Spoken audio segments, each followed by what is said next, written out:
En lo profundo de un bosque olvidado, un niño pequeño se encuentra solo, abandonado por el mundo que una vez conoció.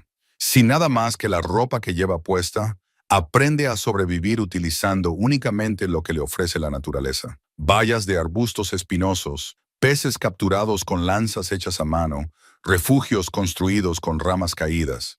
Pasan los años y el niño se hace más fuerte y más sabio en lo que respecta a la montaña. Una mañana de primavera, tras unas fuertes lluvias, descubre un enorme roble arrancado de raíz y caído cerca de la orilla del río. Algo despierta en su interior.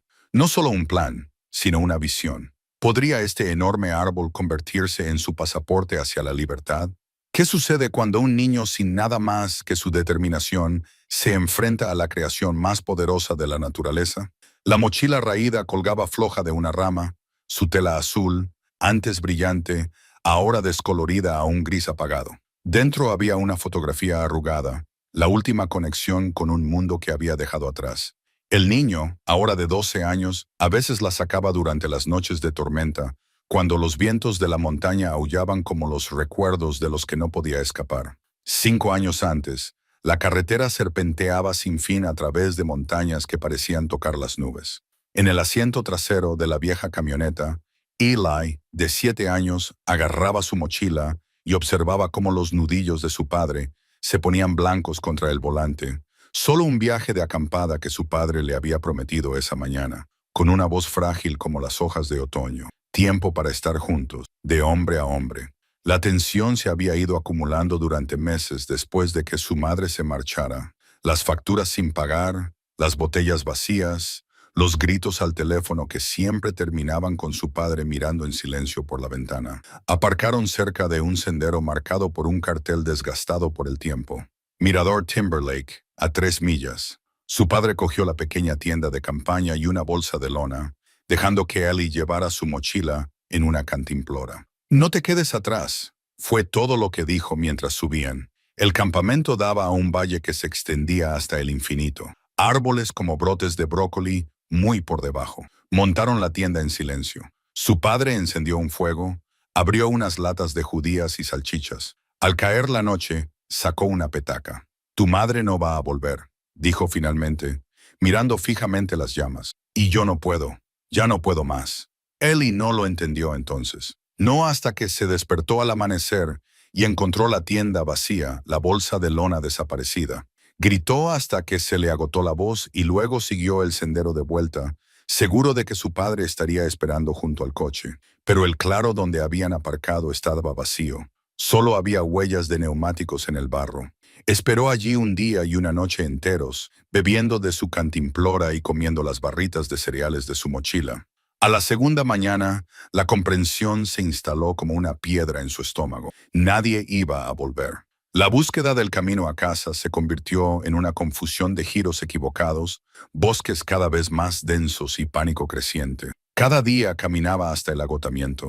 Cada noche se acurrucaba contra los troncos de los árboles, temblando a pesar del calor del verano. Su cantimplora se vació. Las barritas de cereales desaparecieron. El hambre se convirtió en su compañera constante. Al tercer día de vagar, encontró el arroyo.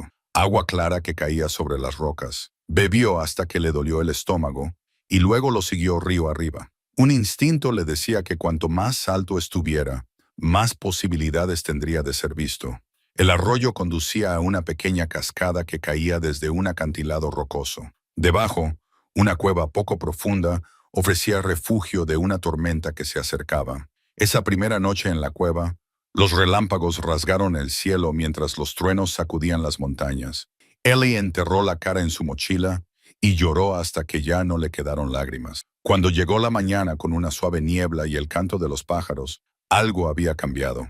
El niño que despertó era diferente al que se había dormido. Se aventuró a salir de la cueva y se fijó en cosas que antes le había dado demasiado miedo ver. Arbustos de frambuesas cargados de frutos, huellas de animales que conducían al agua, peces que se lanzaban en picado en las pozas más profundas del arroyo. La naturaleza salvaje que le había parecido una prisión se revelaba ahora como algo diferente, un lugar de recursos potenciales. Sus primeros intentos de pescar con las manos le dejaron mojado y hambriento. Las bayas y las raíces comestibles se convirtieron en su principal alimento. Aprendió qué setas crecían en las laderas orientadas al norte y qué plantas provocaban erupciones al tocarlas. Cada pequeño descubrimiento era una victoria contra la inmensidad que lo había engullido. Los días se convirtieron en semanas. Construyó un cobertizo junto a la entrada de la cueva con ramas caídas. Creó una lanza de pesca con un árbol joven recto, endureciendo su punta en las pequeñas hogueras que finalmente aprendió a hacer. El primer pez que pescó y cocinó no era más grande que su mano, pero sabía a logro. A medida que el verano declinaba, recogía nueces y bayas secas y las almacenaba en troncos huecos. Fabricó ropa más abrigada con pieles de conejo después de aprender por las malas a colocar trampas.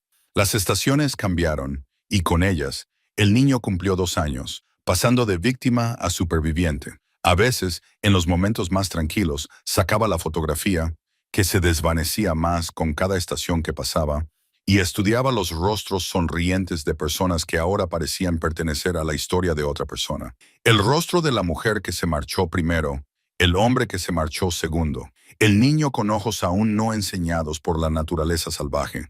La mochila raída seguía siendo su único equipaje en un viaje a ninguna parte y a todas partes. Un viaje que acababa de comenzar. La lanza descansaba sobre su regazo, con el mango pulido por las innumerables horas de uso. Ellie pasó los dedos por la madera, sintiendo cada muesca y cada ranura que contaban la historia de su aprendizaje. La primera lanza que había fabricado, torpe, desequilibrada, pero lo suficientemente eficaz como para cambiarlo todo. Las primeras semanas después de encontrar la cueva habían sido una lucha desesperada. El hambre le llevó a arriesgarse a comer bayas desconocidas, lo que le provocó una violenta enfermedad que le dejó debilitado durante días. Aprendió a probar los alimentos nuevos tocándolos primero con los labios y esperando a ver cómo reaccionaba antes de dar pequeños bocados. Algunas lecciones le costaron muy caras. Ver los peces nadando en el arroyo había sido un ejercicio de frustración. Sus manos eran demasiado lentas, sus movimientos demasiado torpes. Tras días de fracasos, observó una garza azul inmóvil a la orilla del agua. La paciencia y la precisión del ave se convirtieron en su maestra. Encontrar la rama adecuada llevó tiempo. Recta, fuerte, no demasiado pesada. Con una piedra afilada, le quitó la corteza y le dio forma puntiaguda al extremo. Sus primeros intentos se rompieron fácilmente o fallaron el blanco. Pero cada fracaso le enseñó algo. Cómo tener en cuenta la refracción de la luz en el agua. Cómo sostener la lanza con la tensión justa. Cómo permanecer lo suficientemente quieto como para que los peces se olvidaran de su sombra. La primera captura exitosa le hizo llorar de emoción. Una trucha no más larga que su antebrazo, atravesada limpiamente. Hizo una pequeña hoguera y cocinó la carne hasta que se desmenuzó bajo sus dedos. El sabor era la victoria misma. Cuando el verano dio paso al otoño, Eli amplió su territorio, marcando los caminos con latas de piedra. Descubrió un matorral de moras que le proporcionaba tanto alimento como arañazos. Aprendió qué setas que crecían en los troncos muertos eran seguras y cuáles provocaban alucinaciones o cosas peores.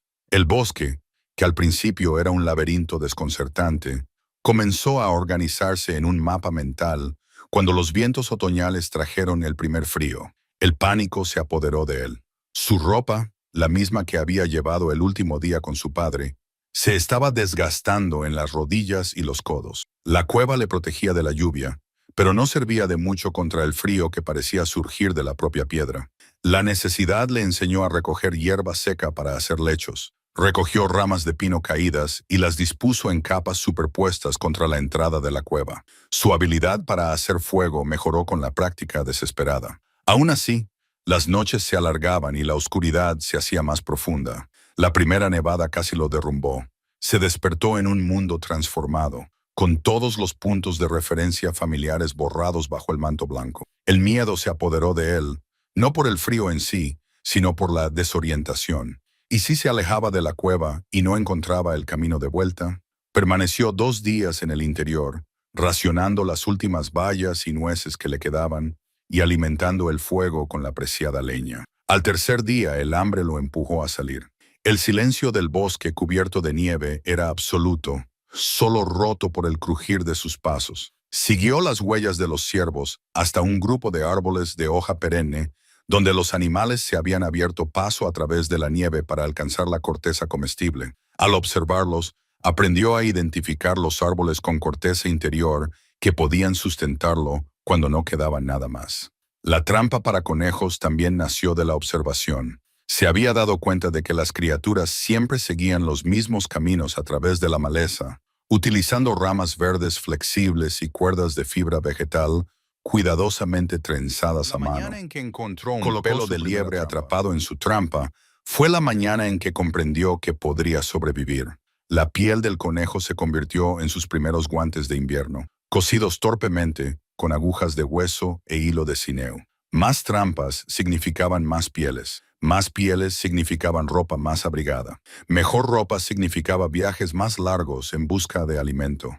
La cadena de la supervivencia se alargaba eslabón a eslabón. El invierno le enseñó a ser paciente. La primavera trajo nueva abundancia. En su segundo verano en la naturaleza, Ellie se movía con tranquila confianza por el bosque. Su lanza rara vez fallaba. Sus trampas siempre daban resultado. El niño que había llorado de miedo durante aquella primera tormenta eléctrica, ahora se paraba en los afloramientos rocosos durante las tormentas eléctricas, con la cara vuelta hacia arriba, algo parecido a la alegría en su expresión. Su voz, que había utilizado durante tanto tiempo, se había oxidado. Empezó a hablar con los animales y luego con los árboles. Finalmente, consigo mismo, describiendo lo que veía, nombrando las cosas que descubría, contando historias a las estrellas. El lenguaje, la herramienta más humana, conservado en soledad.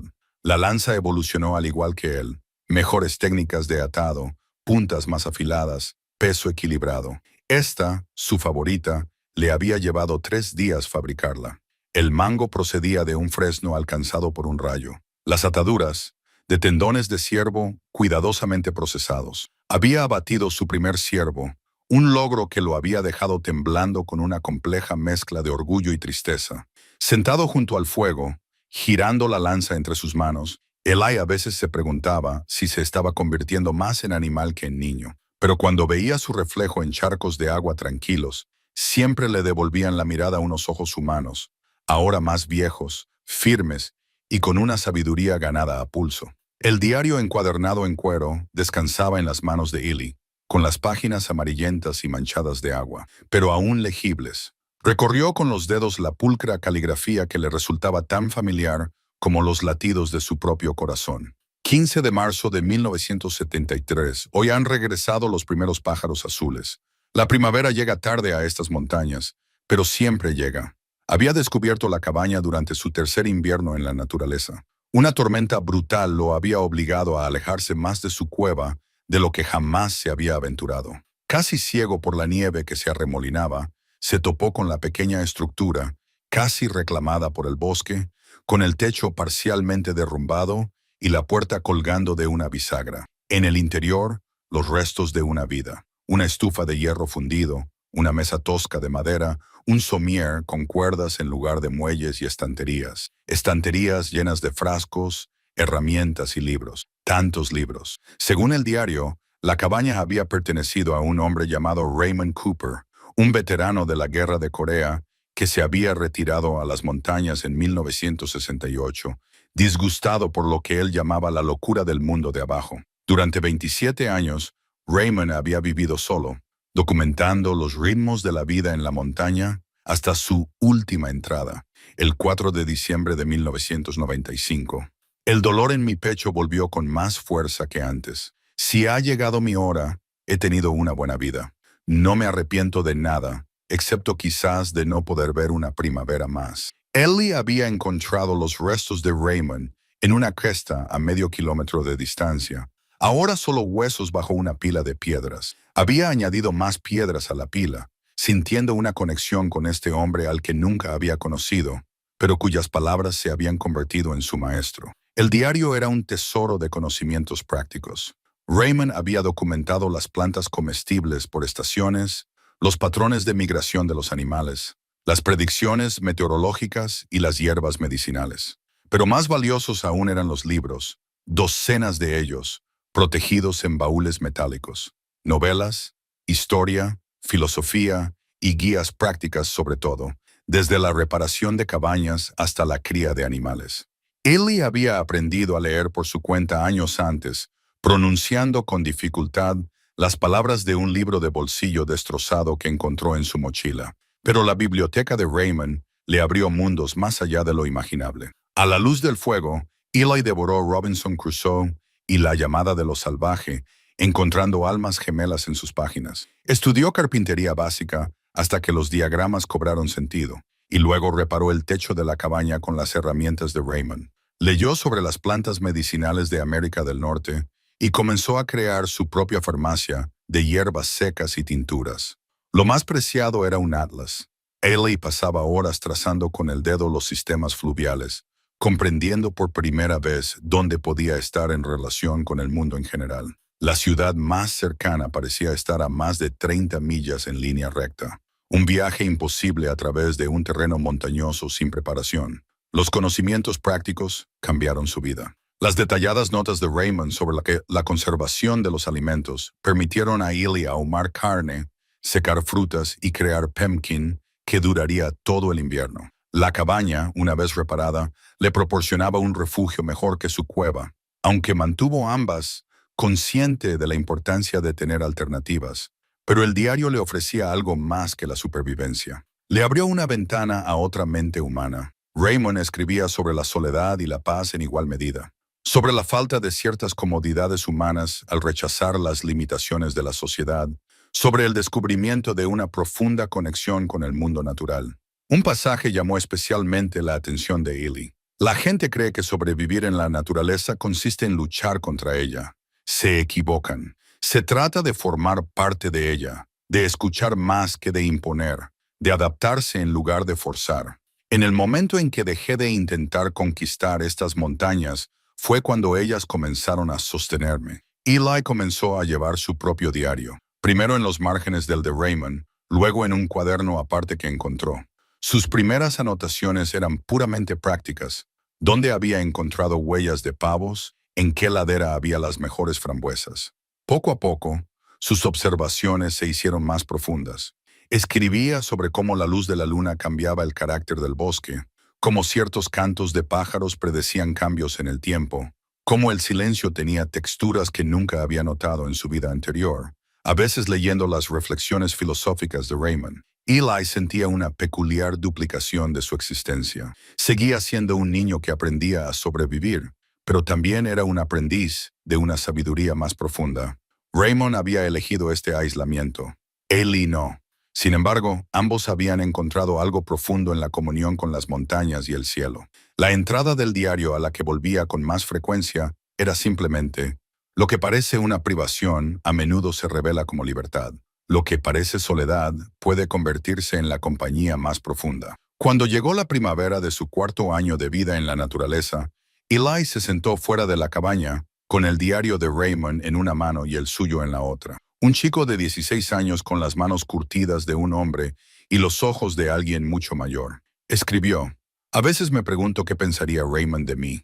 Me pregunto si se reconocería en lo que estoy convirtiéndome. El mapa del río se extendía a lo largo de la gran pieza de corteza, con sus intrincadas líneas talladas con minuciosa precisión. Ely trazó los sinuosos caminos con el dedo, siguiendo el recorrido del río desde las altas montañas, bajando por los valles y, finalmente, hacia lo que el Atlas de Raymond había llamado tierras, lugares con nombres como Riverton y Eastbridge, palabras que parecían pertenecer a otra vida. 5 años en la naturaleza habían convertido a Ely en algo que no era ni completamente salvaje ni completamente civilizado. A los 17 años, su cuerpo se había vuelto delgado y fuerte, y sus movimientos eran eficientes, como los de los depredadores que estudiaba. Sin embargo, su mente, alimentada por los libros de Raymond, se había expandido de maneras imposibles en el aislamiento puro.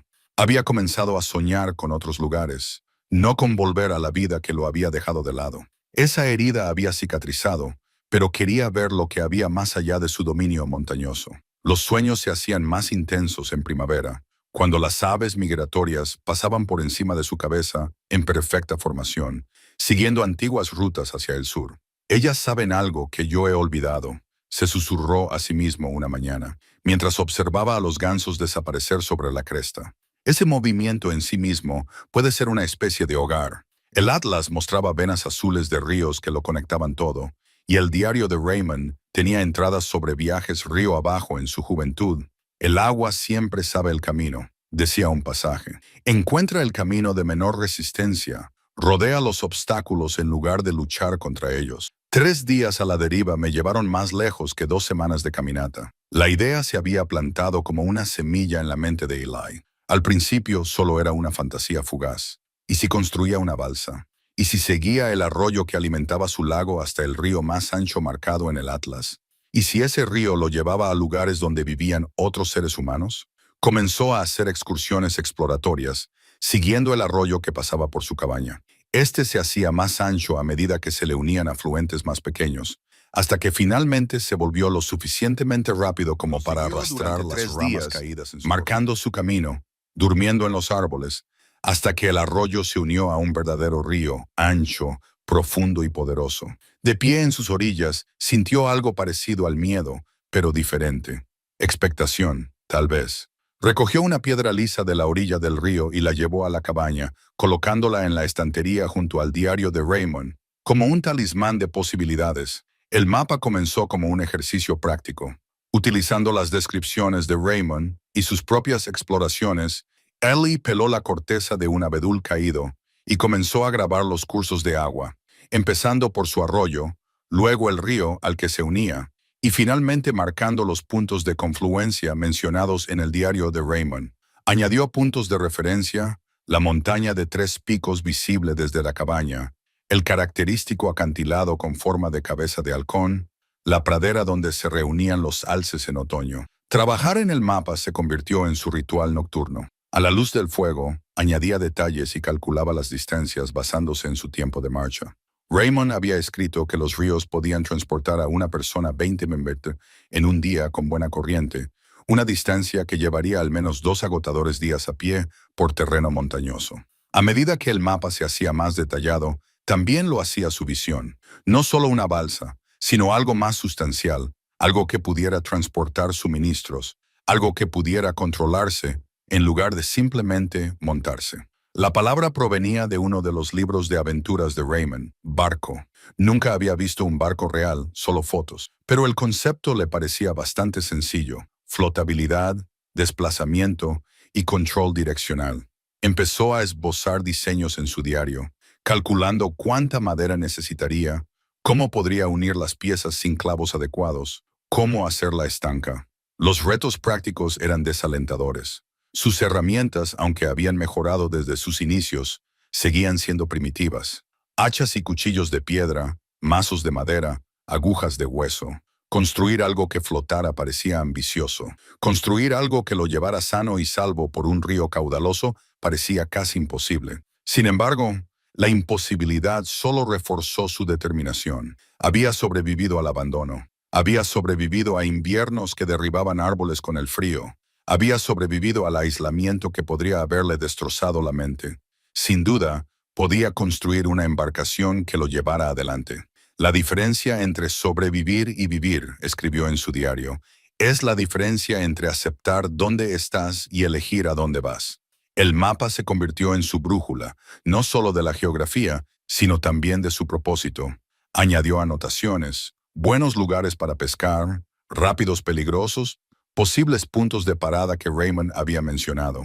Marcó los lugares donde las orillas parecían escarpadas y boscosas, en contraposición a las zonas descritas como valles suaves con asentamientos humanos. Una noche, mientras lo estudiaba, Eli se dio cuenta de que no solo estaba planeando un viaje, sino una transformación. La naturaleza salvaje había sido su maestra y su prisión. Ahora podría convertirse en su camino. Dejó con cuidado el mapa de corteza sobre la pequeña mesa de la cabaña y susurró a la habitación vacía: «Voy a necesitar un barco más grande de lo que pensaba». El enorme roble yacía en el suelo del bosque como un titán caído. Con casi 2 metros de diámetro en su base, su enorme sistema radicular había sido arrancado de la tierra durante las tormentas primaverales, creando un cráter lo suficientemente grande como para poder estar de pie en él. El árbol se extendía más de 21 metros de largo antes de ramificarse en una copa de ramas que se alzaban hacia el cielo,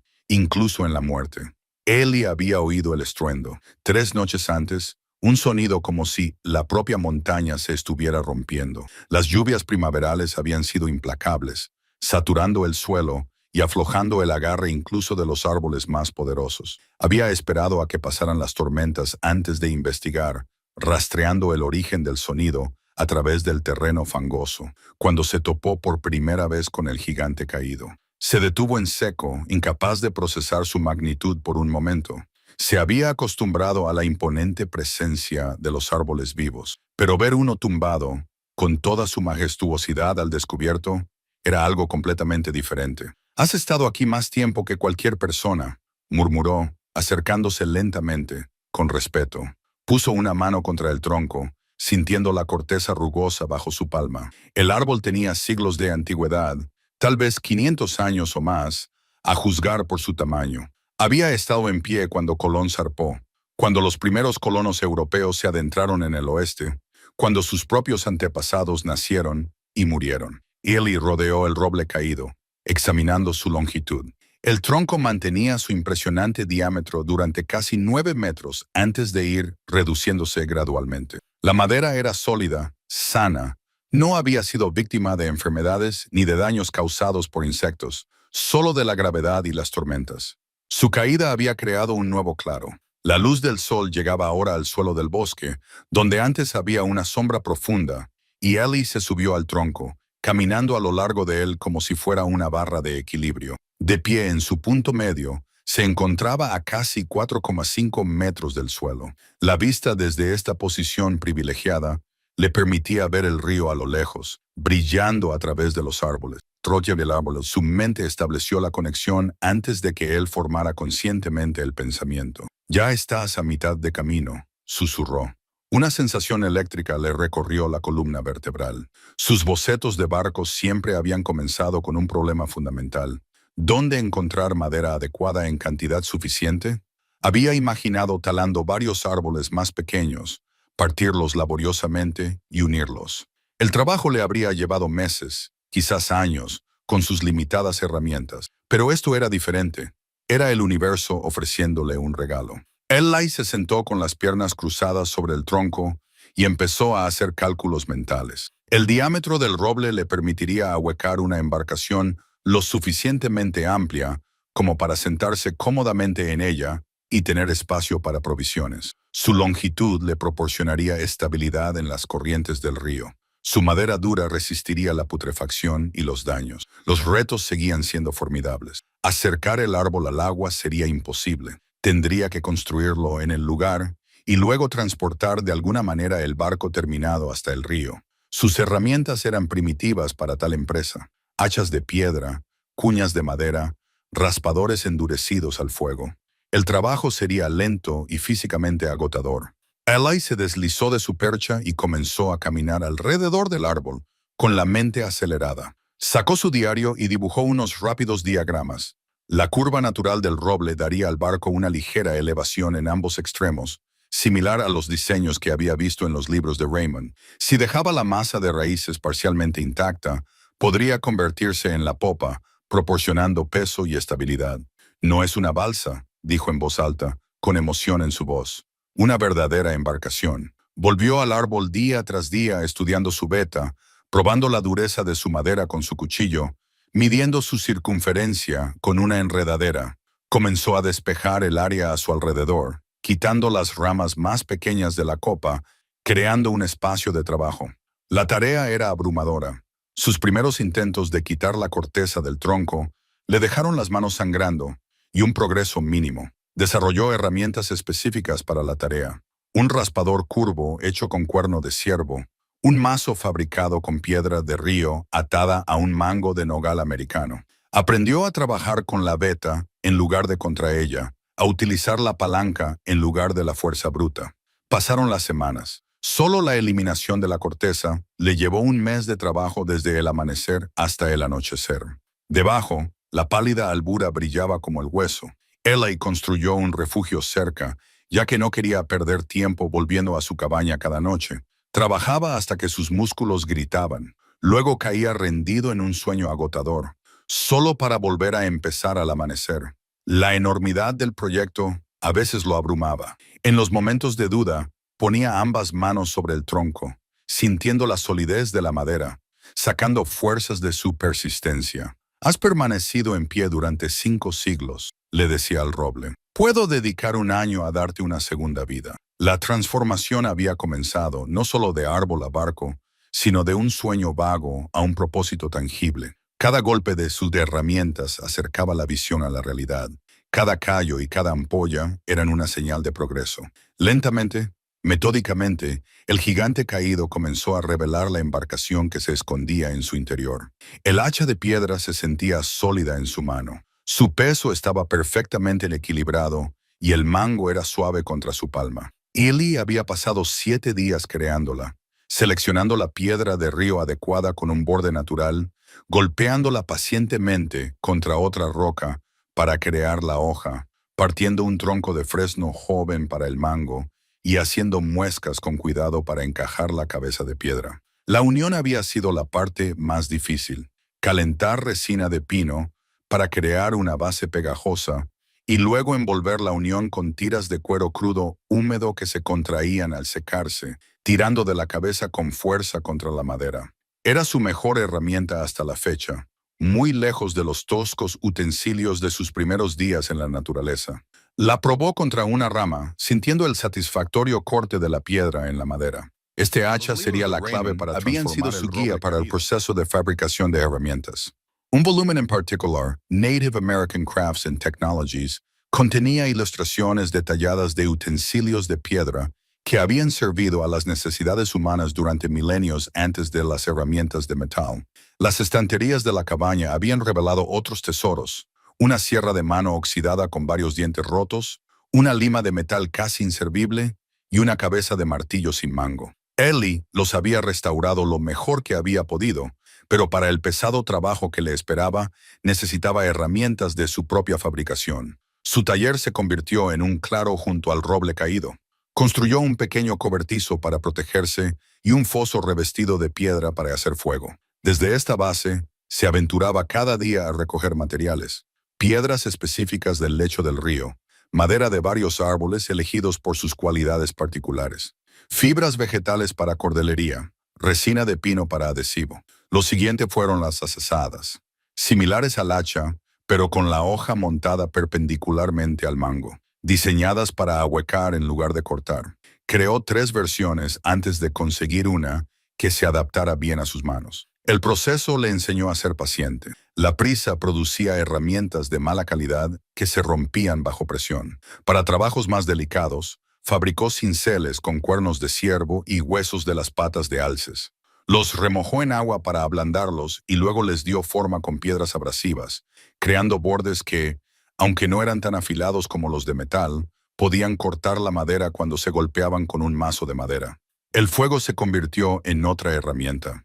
Experimentó con quemaduras controladas en piezas de madera de prueba, aprendiendo cómo las llamas podían ablandar la madera para hacerla más manejable con sus herramientas de piedra. Descubrió que, al hacer pequeños fuegos concentrados en secciones del roble y luego raspar la madera carbonizada, podía eliminar el material mucho más rápido que solo con medios mecánicos. Sus herramientas se multiplicaron a medida que las necesidades del proyecto se hicieron evidentes: punzones para perforar agujeros, raspadores para alisar superficies, taladros de piedra para perforar. Cada nueva creación le enseñaba algo sobre los materiales y la metodología. Los intentos fallidos se convirtieron en peldaños en lugar de contratiempos. La herramienta más desafiante era lo que el libro de Raymond llamaba un cuchillo torcido, una hoja curva utilizada por las tribus del norte para trabajos detallados en madera. La versión de Eli utilizaba un fragmento de metal que había encontrado incrustado en un viejo tocón, tal vez de un cuchillo roto de un trampero, que había remodelado minuciosamente con piedras y montado en un mango curvo tallado para que se adaptara perfectamente a su mano. Sus manos, antes suaves por una vida infantil sin preocupaciones, se convirtieron en instrumentos, sintiendo la dirección de las vetas de la madera, detectando los puntos débiles de la piedra, calculando la presión adecuada que debía aplicar. Los callos que le salieron eran insignias de transformación que marcaban su evolución de superviviente a artesano. Pasaba las tardes manteniendo las herramientas, afilando los filos desafilados por el trabajo del día, sustituyendo mangos que se habían agrietado por la presión, retorciendo nuevas cuerdas para sustituir las ataduras que se habían desgastado. Desarrolló un ritmo, una relación con sus instrumentos, comprendiendo sus fortalezas y limitaciones tan íntimamente como conocía las suyas propias. Las herramientas no son solo objetos, escribió en su diario, son extensiones de la intención. Llevan consigo el conocimiento de quienes las fabricaron y el propósito de quienes las utilizan. Empezó a poner nombre a sus favoritas. El gran hacha de piedra se convirtió en breaker. La azada finamente trabajada era digger. Al cuchillo torcido con su hoja de metal recuperada lo llamó memory, un puente entre su presente artesanal y el mundo industrializado de su pasado. Las herramientas transformaron el trabajo de imposible a simplemente difícil. Con breaker, podía marcar líneas profundas a lo largo del tronco del roble, trazando el contorno de su embarcación. Con digger, podía comenzar el laborioso proceso de vaciar el interior del árbol. Con memory, podía alisar las superficies rugosas y tallar los detalles que marcarían la diferencia entre una simple piragua y un barco artesanal. Una mañana, mientras la luz del amanecer se filtraba a través del dosel del bosque, Eli se paró frente al roble caído, con su juego completo de herramientas cuidadosamente dispuesto sobre una piel de ciervo a su lado. Cada implemento representaba días de trabajo, innumerables ajustes, intentos fallidos y el éxito final. Tomó breaker, probó su peso por última vez, luego dio un paso adelante y asestó el primer golpe verdadero al roble, un corte limpio y profundo que hizo volar las astillas de madera. Entonces, le dijo al bosque que lo esperaba. Comencemos. La hoja rota yacía en la palma de Eli. Su filo antes afilado, ahora estaba destrozado, y el mango de madera se había partido por donde se unía a la piedra. 2 meses de uso constante habían terminado con un solo golpe mal calculado contra un nudo del roble. El sonido, un crujido agudo que no se parecía al satisfactorio golpe sordo de un corte adecuado, le había causado una gran consternación. Dejó a un lado la herramienta estropeada y evaluó su progreso.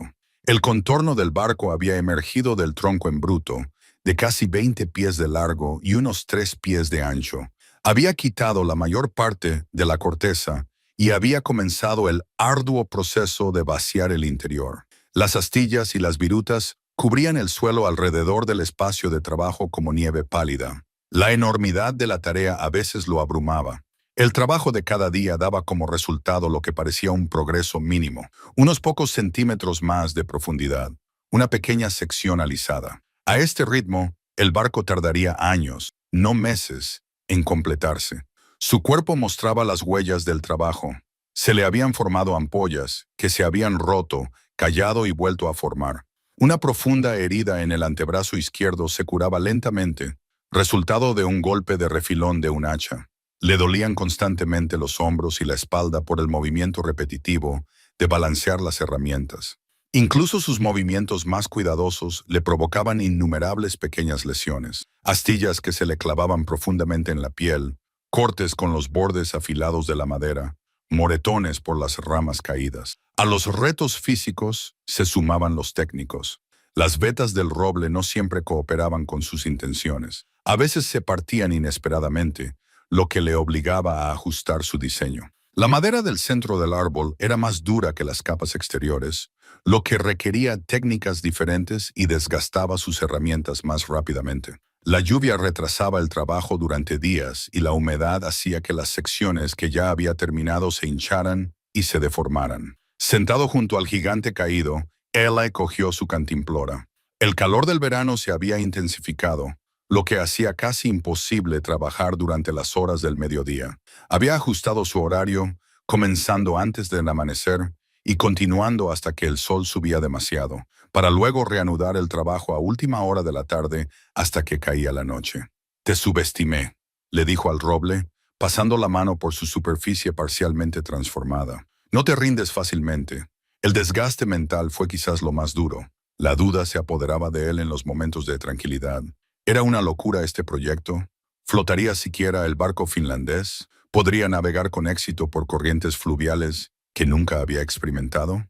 Y más allá de estas preocupaciones prácticas, había preguntas más profundas. ¿Qué le esperaba río abajo? ¿Estaba buscando algo o simplemente huyendo? Llevaba tanto tiempo solo que la perspectiva de volver a encontrarse con otros seres humanos le producía tanto anhelo como temor. En los libros de Raymond, había leído sobre exploradores acogidos como héroes y otros asesinados como intrusos. ¿Qué recepción le esperaría? Este niño salvaje convertido en hombre con su embarcación construida a mano. La herramienta rota en su palma servía tanto de revés como de recordatorio. El progreso nunca seguía una línea recta. Tendría que crear un sustituto, quizás varios. Cada nueva herramienta incorporaba las lecciones aprendidas de los fracasos anteriores, haciéndose más resistente y eficiente. Ellie se levantó y recorrió la eslora de su barco en construcción, pasando los dedos por la madera. A pesar de las dificultades, la embarcación estaba tomando forma. La proa había comenzado a curvarse hacia arriba, siguiendo el arco natural del tronco. La popa, que incorporaba parte de la estructura de las raíces, proporcionaba un refuerzo natural. El interior hueco, aunque todavía rugoso, había alcanzado una profundidad que le permitiría sentarse con comodidad. «Continuamos», dijo simplemente, volviendo a su zona de fabricación de herramientas. La hacha de repuesto tardó 3 días en completarse, más tiempo que las versiones anteriores porque incorporó mejoras. Una muesca más profunda en el mango para asegurar la cabeza de piedra. Una unión más fuerte utilizando una nueva técnica de tiras de cuero crudo en capas. Un ángulo ligeramente modificado para reducir la tensión en su muñeca.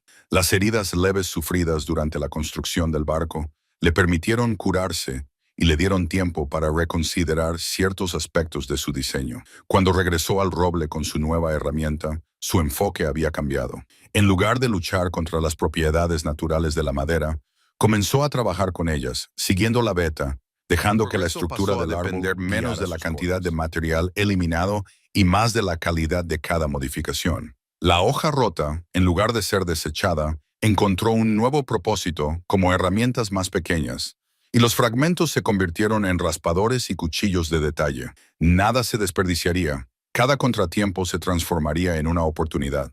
A medida que el verano avanzaba hacia el otoño, la forma del barco se hacía más evidente. Lo que antes era simplemente un tronco marcado y parcialmente ahuecado, ahora se parecía inequívocamente a una embarcación. Los transeúntes. Si hubiera habido alguno en este remoto paraje salvaje, podría haber reconocido su propósito, incluso en su estado inacabado. Ellie trabajó con renovada determinación. Sus dudas iniciales no habían desaparecido, sino que se habían incorporado a una comprensión más matizada de su tarea. El reto había pasado de ser una mera construcción a convertirse en una prueba de voluntad, adaptabilidad y paciencia. «Tú y yo», le dijo al barco emergente mientras el atardecer pintaba el bosque de oro. «Ambos estamos transformándonos». El modelo de barco tallado en hielo descansaba sobre la pequeña mesa de la cabaña, con la luz del fuego reflejándose en su superficie pulida.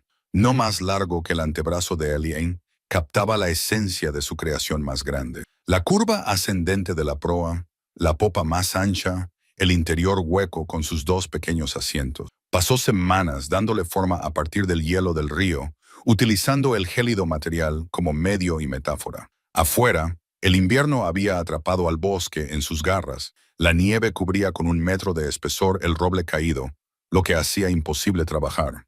El proyecto del barco se había visto obligado a hibernar, protegido por ramas de pino que había colocado sobre su forma parcialmente ahuecada.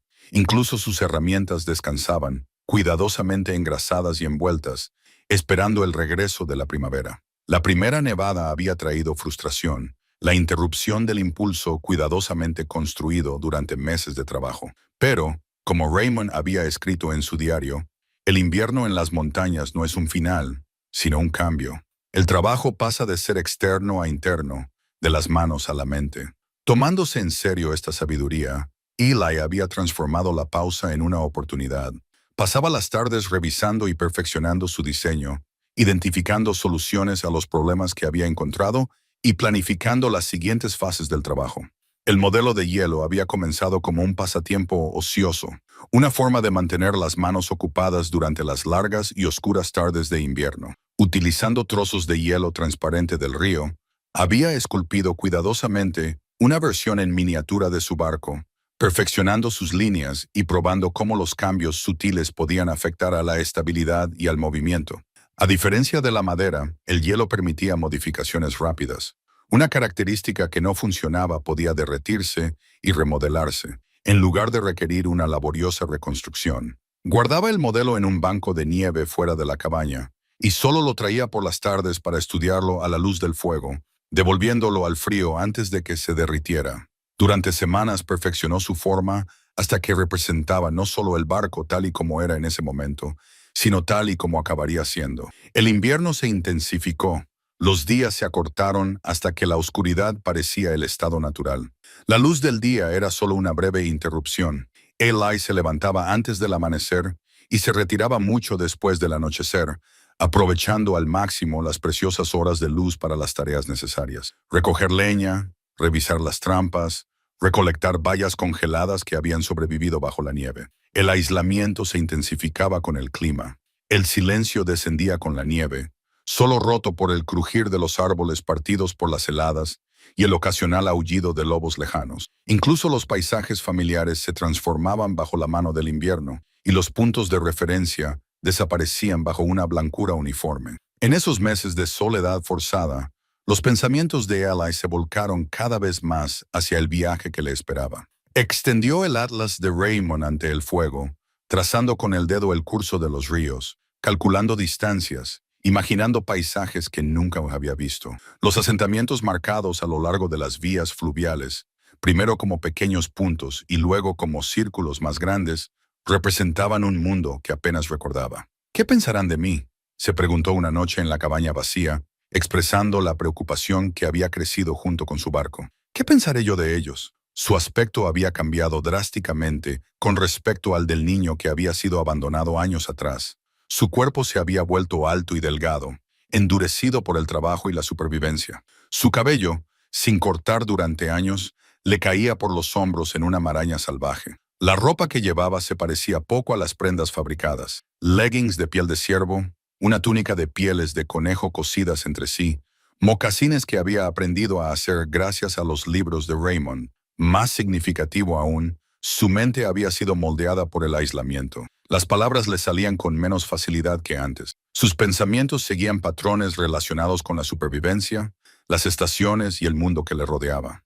Las sutilezas sociales se habían desvanecido de su memoria, sustituidas por la comunicación directa de la vida en la naturaleza. Para prepararse para un eventual contacto, comenzó a hablar en voz alta con regularidad, recitando pasajes de los libros de Raymond, nombrando herramientas y procesos a medida que los utilizaba. Practicaba preguntas que podría necesitar hacer, indicaciones para llegar a lugares específicos, información sobre las condiciones del río, solicitudes de intercambio. El sonido de su voz, oxidada al principio, recuperó gradualmente su cadencia humana. El modelo de barco de hielo evolucionó gradualmente más allá de su propósito práctico, hasta convertirse en algo más simbólico, un talismán de paciencia. El invierno no era un retraso, sino una preparación, no un estancamiento, sino una incubación. La pausa forzada le había dado distancia para ver su proyecto con más claridad, para reconocer los defectos de su enfoque original, para desarrollar mejoras que de otro modo podría haber pasado por alto. Esperamos, le dijo a su creación helada cuando enero dio paso a febrero. Pero no desperdiciamos. El núcleo hueco del roble se extendía ante él, con la luz del sol filtrándose a través del dosel del bosque para iluminar su interior. Eli pasó la mano por la suave superficie interior, sintiendo los miles de cortes individuales que habían transformado gradualmente la madera maciza en un espacio abierto. Después de 8 meses de trabajo, interrumpido por la pausa del invierno, el corazón de su barco finalmente había tomado forma. La llegada de la primavera había traído un vigor renovado a su trabajo. Las lecciones del invierno, la paciencia, la planificación, la perspectiva, ahora informaban cada movimiento de sus herramientas. En lugar de atacar la madera solo con fuerza, trabajaba estratégicamente, siguiendo la veta natural del roble, dejando que la estructura del árbol guiara sus manos. Había desarrollado un sistema. Las mañanas las pasaba marcando líneas profundas en la madera con sus herramientas más afiladas, creando límites para la eliminación. El mediodía traía consigo el duro trabajo de cortar y arrancar las secciones marcadas. Las tardes las dedicaba a alisar y refinar las superficies recién expuestas. Cada día, el hueco se profundizaba unos preciosos centímetros. El fuego se convirtió en su aliado en esta fase. Colocando cuidadosamente las brasas a lo largo de las secciones que debía eliminar, podía carbonizar la madera, haciéndola más blanda y más maleable para sus herramientas de piedra. La técnica requería vigilancia. Demasiado calor dañaría la madera circundante. Demasiado poco no serviría de nada. Aprendió a interpretar los sutiles cambios de color y textura que indicaban el carbonizado perfecto. Los costados del barco, que antes eran tan gruesos como su brazo, los había reducido gradualmente al ancho de 3 dedos, lo suficientemente resistentes como para soportar las corrientes del río, pero lo suficientemente delgados como para reducir el peso. El peso se había convertido en su preocupación constante. Cada kilo eliminado facilitaría la tarea final de trasladar la embarcación terminada al agua. Sus herramientas habían evolucionado junto con el proyecto. Los toscos instrumentos de los primeros días habían sido sustituidos por instrumentos especializados y finamente elaborados. Su favorito era un raspador curvo, fabricado con la mandíbula de un oso, cuya forma natural era perfecta para alisar las curvas interiores de la embarcación. Lo había bautizado como shaper, modelador, y, a menudo, se encontraba hablando con él mientras trabajaba, como si la herramienta se hubiera convertido en su compañera en su solitario trabajo. Las lluvias primaverales que antes habían retrasado el trabajo ahora le servían para sus propósitos. Recogía agua en recipientes de corteza y la utilizaba para comprobar si había fugas en secciones del casco. Cuando el agua se filtraba, desarrollaba soluciones, una mezcla de resina de pino, cera de abejas y carbón vegetal triturado que aplicaba en los poros de la madera, creando un sellado hermético. Cada problema resuelto le proporcionaba una satisfacción más profunda que cualquier otra que hubiera conocido en su vida anterior. Medir el progreso se convirtió en un ritual. Cada 7 días colocaba una rama recta a lo ancho del barco y marcaba la profundidad que subían gradualmente por la rama, proporcionaban una prueba tangible del avance cuando los cambios diarios parecían imperceptibles. «Mira lo lejos que hemos llegado», le decía al barco en construcción, sosteniendo la rama con las muescas contra su costado. Cuando la primavera dio paso al comienzo del verano, la forma esencial del barco ya se había concretado. El hueco se extendía casi a lo largo de todo el tronco, quedando solo la madera maciza necesaria en la proa y la popa para proporcionar integridad estructural. Los laterales se elevaban 14 pulgadas por encima del suelo en el punto más ancho de la embarcación, estrechándose hacia los extremos. El interior podía acomodar cómodamente a 2 personas, aunque Ellie planeaba viajar solo con amplio espacio para los suministros. Ahora comenzaba el refinamiento. Utilizando sus mejores herramientas, Ellie alisó las asperezas, equilibró las asimetrías y reforzó los posibles puntos débiles. Añadió características que sugerían los libros de Raymond, una sección ligeramente elevada en la parte trasera que serviría de asiento, pequeñas muescas a lo largo de las bordas donde se podrían asegurar los suministros con cordeles, una serie de asideros tallados en los laterales interiores para mayor estabilidad en aguas turbulentas. El barco le estaba respondiendo ahora. Cada día que pasaba en contacto íntimo con la madera, le enseñaba a leer su lenguaje, las sutiles variaciones en el veteado que indicaban resistencia o debilidad, los cambios de color casi imperceptibles que revelaban diferencias de densidad, la forma en que ciertas secciones resonaban de manera diferente al golpearlas. Aprendió a escuchar con las manos, ajustando su trabajo a las necesidades del barco en lugar de imponerle su voluntad. Los visitantes a su lugar de trabajo aumentaron a medida que avanzaba el verano. Ciervos curiosos que se detenían a observar antes de alejarse saltando. Un zorro que tenía la costumbre de observar desde un tronco cercano. Cuervos que recogían astillas de madera desechadas para sus nidos. Una vez, un oso negro se paseó por el claro, olisqueando sus herramientas antes de seguir su camino, sin interés. Eli les habló a todos, explicándoles su trabajo como si fueran aprendices. El truco, le dijo a uno particularmente atento, es quitar solo lo que no es barco.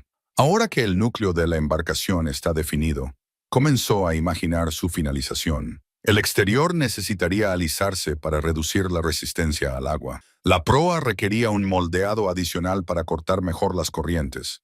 Tendría que crear remos, un sistema de timón, tal vez incluso un pequeño mástil para una vela, si encontraba el material adecuado. De pie en el hueco que había creado, Eli extendió los brazos, tocando los lados de su barco con ambas manos, revelando el espacio que antes había sido madera maciza. El logro era a la vez humilde y empoderador, un testimonio de la persistencia y el poder transformador de la visión. La talla de madera descansaba en la palma de Eli. Una canoa en miniatura con dos figuras, una remando y otra pescando. Los detalles eran extraordinarios. Pequeñas palas con hojas distintivas, hilo de pescar no más grueso que crin de caballo, incluso pequeños peces tallados bajo la superficie. Había sido un regalo de despedida, un tesoro más valioso que el oro en este desierto. El visitante había aparecido sin previo aviso una mañana brumosa mientras Eli trabajaba en alisar el exterior del barco. En un momento estaba solo y, al siguiente, había una figura al borde del claro. Un hombre de unos 50 años, con piel cobriza y cabello negro salpicado de canas, vestido con pieles de ciervo y llevando una mochila hecha de lo que parecía piel de alce. Eli se quedó paralizado. Con la herramienta levantada a medio camino, el corazón le latía con fuerza. Hacía años que no veía a otro ser humano. El miedo, la emoción y el cansancio lo invadieron al mismo tiempo. El hombre no hizo ningún movimiento amenazante. Simplemente levantó una mano vacía en señal de saludo. «Buen trabajo», dijo en inglés, con un acento musical que Eli no supo identificar. «¿Lo ha excavado?», preguntó Eli con dificultad. «Sí, lo he excavado, es el primero». El hombre asintió con la cabeza, manteniendo la distancia. «Los Ojibwe construyen muchos barcos como este. Soy Ma, del clan del oso. Mi pueblo ha navegado por estas aguas durante 1000 años». «Soy Eli», respondió, sintiendo extraño el nombre en su lengua después de tanto tiempo sin usarlo. «He estado solo aquí durante mucho tiempo», se entendió en el rostro curtido del hombre. Señaló hacia el bote. «¿Puedo?». Ali asintió y Moa se acercó, rodeando la embarcación con mirada apreciativa. Sus manos, al tocar la madera, se movieron con la seguridad de la experiencia. «Roble, buena elección, pero pesada, demasiado pesada», preguntó Eli, con ansiedad en su voz. Makua negó con la cabeza. «No si sabes cómo trabajarla adecuadamente». Pasó los dedos por el grosor de la borda. «Puedes quitar más aquí, aquí y aquí. Deja la resistencia donde el agua empuja con más fuerza. Proa, popa y quilla». Esa conversación dio inicio a 3 días de aprendizaje inesperado. Makua era guía de caza y cada año acompañaba a deportistas adinerados por la naturaleza salvaje durante varias semanas. El resto del tiempo lo pasaba con su pueblo en una reserva a 160 kilómetros al noroeste o vagando por los bosques de sus antepasados. El azar, o quizás algo más, lo había llevado al claro de Eli. Maka no llevaba consigo herramientas modernas, solo utensilios tradicionales similares a los de Eli. Sin embargo, su técnica transformó el trabajo. Le enseñó a Eli a utilizar el fuego, más concretamente, a controlar el calor con barreras de arcilla húmeda para proteger las secciones que debían permanecer intactas. Le mostró un método de raspado que eliminaba la madera en capas finas y uniformes en lugar de trozos, lo que reducía el riesgo de grietas. «El agua y la madera han estado dialogando desde el principio de los tiempos», explicó Makar, guiando las manos de Eli a través de una nueva técnica. «Un buen constructor de barcos es simplemente el traductor entre ambas». Lo más valioso fueron los conocimientos sobre la navegación fluvial. Makua describió cómo leer el agua, los sutiles patrones de la superficie que revelaban los obstáculos submarinos, los cambios de color que indicaban cambios de profundidad, las diferencias de sonido entre los rápidos seguros y los peligrosos. Explicó cómo colocar el cuerpo cuando se encuentran aguas turbulentas, cómo utilizar el remo no solo para propulsarse, sino también para dirigir y estabilizar la embarcación. Hablar un poco del pasado o del futuro de Eli. Makua no hizo preguntas sobre cómo un joven blanco había llegado solo al desierto para construir un barco a mano. Sin embargo, sus miradas ocasionales transmitían una comprensión más profunda de lo que las palabras podían expresar. La tercera tarde, probaron el equilibrio del barco colocando grandes rocas equivalentes al peso de Illy en varias posiciones. La embarcación se mantuvo estable, aunque todavía estaba en tierra. Maka asintió con aprobación. «Quiere flotar», dijo simplemente. «Ya no falta mucho». Esa noche, junto al fuego, Maka compartió historias sobre la relación de su pueblo con el agua. Inundaciones superadas, viajes emprendidos, batallas libradas a orillas de los lagos. Habló del lago espiritual, cuyas aguas podían curar a los enfermos si se les acercaban con un corazón puro. Describió grandes reuniones en las que docenas de canoas llegaban con diferentes clanes, que se reunían para celebrar fiestas que duraban semanas. Eli escuchó, absorbiendo no solo los conocimientos prácticos, sino también una nueva perspectiva, una que veía a la naturaleza no como un adversario a conquistar, sino como una relación que debía respetarse. El concepto no le era del todo ajeno. Sus años en la naturaleza le habían enseñado lecciones similares, pero escucharlas articuladas, incrustadas en siglos de tradición, le dio una nueva profundidad a su comprensión. Al amanecer del cuarto día, Makwa se preparó para partir. Su camino lo llevaría al norte, mientras que el barco de Eli lo llevaría finalmente al sur. En el momento de la despedida, le entregó a Eli la pequeña talla de madera. «Mi abuelo hizo esto cuando yo estaba aprendiendo a construir mi primera canoa», explicó. «Ahora es tuyo. Recuerda, el río conoce el camino. Confía en él, respétalo, pero nunca olvides que tiene su propia voluntad». Eli vio a Makwa desaparecer en el bosque con la pequeña talla agarrada en la mano. Cuando se volvió hacia su barco, lo vio con nuevos ojos, no solo como un medio de escape, sino como una colaboración entre él, el roble y ahora la sabiduría heredada de generaciones. Guardó la talla en la bolsa que llevaba en la cintura y cogió sus herramientas. El barco hablaba ahora con más claridad y él había aprendido a escuchar mejor. La pala artesanal brillaba a la luz de la tarde, con su hoja ancha y delgada y su mango pulido y liso tras horas de trabajo. Eli la giró entre sus manos, probando su equilibrio y sintiendo la perfecta distribución del peso.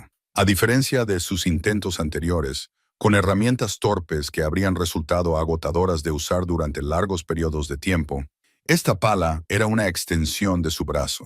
Sensible al más mínimo movimiento, la colocó junto a su gemela contra el casco de su bote. Después de casi un año de trabajo, la embarcación había pasado de ser roble en bruto a una embarcación que incluso Maka podría admirar. El exterior, antes rugoso, con marcas de herramientas y cicatrices quemadas, ahora fluía en líneas limpias desde la proa puntiaguda hasta la popa más ancha.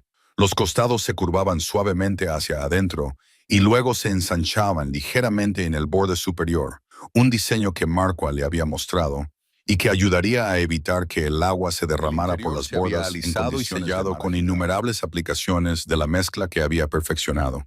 Resina de pino, cera de abejas y polvo de carbón fino se fundían y se trabajaban en la madera. El suelo se reforzó con travesaños a intervalos estratégicos, lo que proporcionaba resistencia estructural sin un peso excesivo. Cerca de la popa, una plataforma ligeramente elevada le serviría de asiento mientras remaba. Pequeños detalles reflejaban tanto las necesidades prácticas como la estética personal. A lo largo de los lados interiores, había tallado asideros, depresiones suavemente redondeadas, donde los dedos podían agarrarse con seguridad si la embarcación se inclinaba. La proa presentaba una sencilla figura, no una talla elaborada, sino una sutil forma de madera que recordaba a la cabeza de un ciervo. Las astas se insinuaban más que se detallaban. Las bordas tenían muescas a intervalos regulares para asegurar la carga con cordaje, con muescas ligeramente más profundas en el centro de la embarcación, donde descansaban los remos cuando no se utilizaban. Los remos representaban la culminación de sus habilidades como carpintero. A diferencia del bote, tallado a partir de una sola pieza, cada remo combinaba varias maderas seleccionadas por sus propiedades específicas. Los mangos eran de nogal americano, de veta recta y flexible, resistente a la rotura bajo tensión. Las palas eran de madera de base, más ligera que el roble, pero igualmente resistente, con los bordes finos para cortar limpiamente el agua. Donde el mango se unía con la pala, había reforzado la unión con tiras de roble blanco atadas con cuero crudo y selladas con resina. Probar los remos había requerido creatividad. Había construido un armazón de ramas que sostenía un remo horizontalmente a la altura a la que estaría cuando se utilizara desde el barco. Esto le permitió practicar el movimiento de remar, ajustando el equilibrio y la forma del remo hasta que se movía por el aire con una resistencia mínima. No podía simular perfectamente la resistencia del agua. Pero el método había revelado y resuelto varios defectos en sus primeros diseños. Al retroceder para evaluar la embarcación completa, Eli sintió una compleja mezcla de orgullo, asombro y algo parecido a la incredulidad. El bote, de casi 20 pies de largo, 2 pies y medio en su punto más ancho y con una profundidad de 14 pulgadas, había surgido de un árbol que antes parecía inamovible. Cada centímetro de su superficie llevaba las marcas de sus manos. Cada curva y cada línea eran el resultado de miles de decisiones y acciones individuales. El nombre se le había ocurrido durante un sueño. Perseverancia. Lo había tallado en letras pequeñas y cuidadas en la proa. La primera palabra que había escrito en años. El acto de ponerle nombre transformó el barco de un proyecto a un compañero, de un objeto a un socio en el viaje que tenía por delante. Además de la embarcación principal, había creado accesorios esenciales. Un remo hecho con una sección hueca de un árbol, con el mango tallado en un cuerno de ciervo. Un sistema de timón fabricado con una pieza plana de roble unida a un brazo de control más largo. Sencillo pero eficaz para navegar en corrientes rectas. Una serie de recipientes impermeables, fabricados con corteza de abedul y sellados con la misma mezcla de resina utilizada en el casco, diseñados para mantener los suministros secos. Incluso había comenzado a experimentar con una vela sencilla, un cuadrado de pieles cosidas entre sí y unidas a un mástil hecho con un pino joven. Las primeras pruebas realizadas montando el aparato en tierra y observando su respuesta al viento habían sido prometedoras, aunque sabía que el mar abierto presentaría diferentes retos. La transformación se extendió más allá del barco físico al propio Eli.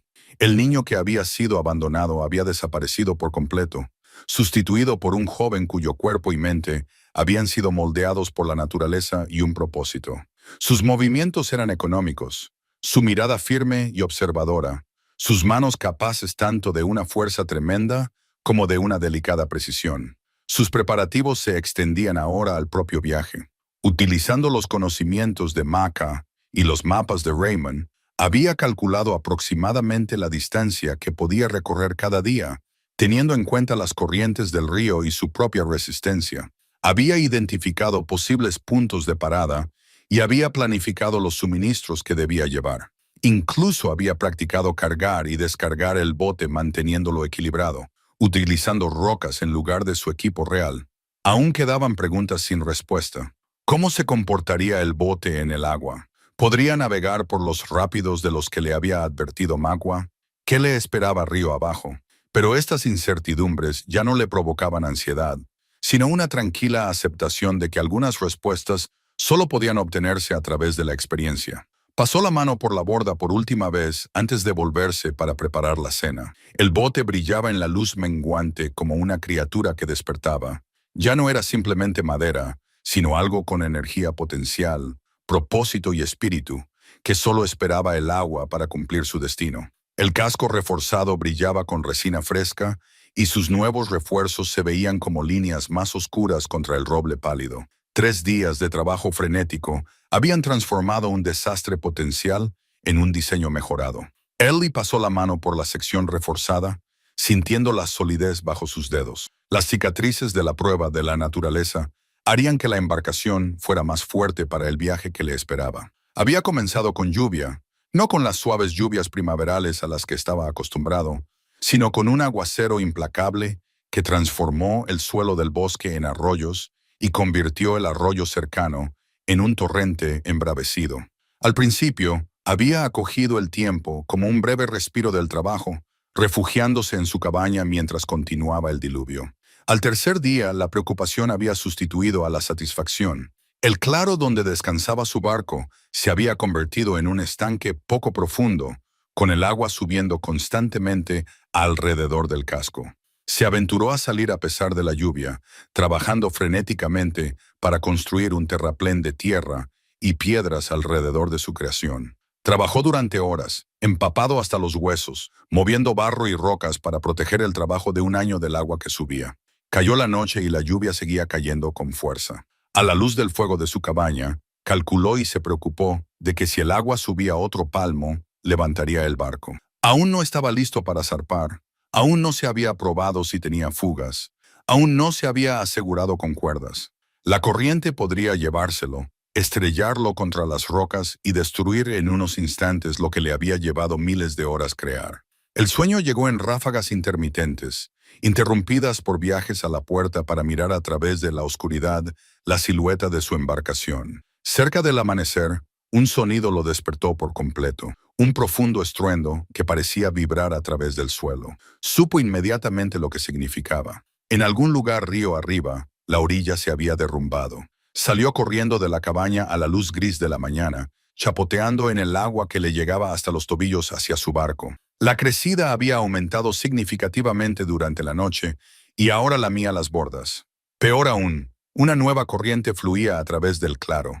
Lo que antes era agua tranquila, ahora era una corriente con propósito y dirección. El barco ya se había desplazado ligeramente de su posición, cuidadosamente nivelada. La desesperación impulsó la innovación, utilizando árboles jóvenes como palancas y rocas como puntos de apoyo. Consiguió levantar cada extremo del barco lo suficiente como para encajar troncos debajo de él, elevándolo por encima del alcance del agua. La tarea le llevó horas, con los músculos gritando por el peso y la lluvia cayendo en cortinas que limitaban la visibilidad a unos pocos metros. Al mediodía, la crisis inmediata había pasado. El bote descansaba ahora sobre unos soportes rudimentarios pero eficaces que lo mantenían 18 pulgadas por encima de la inundación. Sin embargo, el respiro le aportó una nueva claridad. La embarcación había sido diseñada para ríos tranquilos y corrientes suaves, no para las violentas olas que ahora lo rodeaban. El viaje incluiría inevitablemente retos como este y quizás peores. Cuando la lluvia finalmente cesó a la mañana siguiente, Eli estudió su barco con nuevos ojos. El roce con la destrucción había revelado las debilidades de su diseño. El casco, aunque sólidamente construido, carecía de refuerzos contra la presión lateral, del tipo que ejercen las corrientes turbulentas. Los refuerzos interiores se centraban en soportar el peso desde arriba, en lugar de la presión de los lados. A medida que la inundación retrocedía lentamente, dejando atrás barro y escombros, comenzó a realizar modificaciones. Utilizando lo que quedaba del roble del árbol original, fabricó una serie de refuerzos curvos que distribuirían la presión de manera uniforme por todo el casco. Los instaló a intervalos de 60 centímetros a lo largo del interior del barco, fijándolos con clavijas de madera y amarres de cuero crudo empapados en resina. Reforzó las bordas, los bordes superiores del casco, con tiras adicionales de madera dura, creando un borde más resistente que resistiría las fuerzas de torsión. La proa, que recibiría el impacto de cualquier golpe, recibió una atención especial, con una capa de tiras de madera laminada que mantenían la línea de entrada afilada y proporcionaban una resistencia adicional. Cada modificación añadía peso, lo que suponía un problema importante para una embarcación que ya era más pesada de lo ideal. Para compensarlo, adelgazó cuidadosamente las zonas no críticas del casco, manteniendo la resistencia y profundo conocimiento de la veta de la madera y de los principios estructurales, conocimientos que había adquirido tras un año de trabajo con este material. Las pruebas se convirtieron en su obsesión. Desarrolló métodos para simular las presiones del agua agitada, utilizando palancas para aplicar fuerza en varios puntos y suspendiendo pesos para imitar diferentes escenarios de carga. Cada prueba revelaba nuevos conocimientos, lo que le llevaba a realizar nuevas mejoras. La inundación también había traído consigo beneficios inesperados. El agua alta había depositado arcilla fresca en el claro, perfecta para su mezcla final para el techo. La fuerza de la corriente había dejado al descubierto nuevos cañaverales, un material ideal para crear un bor más eficaz.